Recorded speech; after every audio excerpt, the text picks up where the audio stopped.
I have a great story for you today about an individual who is thinking about adding their children on as shareholders of their holding company. So this individual approached us. They're a business owner. They have an operating company as well as a holding company. And inside the holding company, they have substantial assets that him and his spouse want to use for their retirement.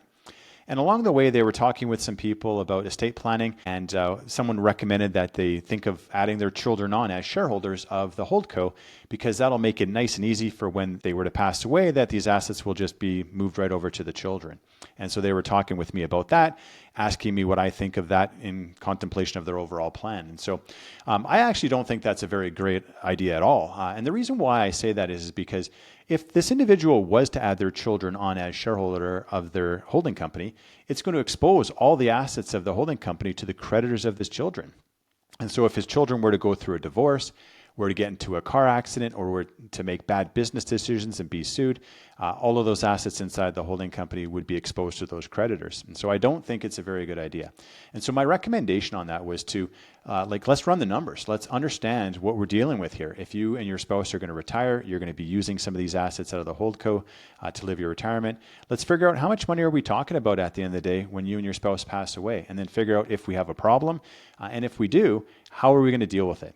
And I think a way better way of dealing with something like this is putting a trust in place. And so having the children be a beneficiary of the trust and have the trust own the shares of the holding company, I think is a much better solution, because through this mechanism, the children will have access to the assets of the holdco. However, it's not going to be exposed to their creditors because they don't have direct ownership of it. The trust owns it, and the children are just beneficiaries of the trust. And so I think that's a much better way to go about it, rather than having them as direct owners. We often get questions about that, about whether children should be added on as shareholders to operating companies, holding companies. And a lot of it has to do with estate planning. And I think that there's a lot of adverse tax consequences by doing that, one. And two, I think that it exposes those assets to a whole bunch of new creditors, which I don't think is worthwhile. So I'm not generally a fan of that. At times it can make sense.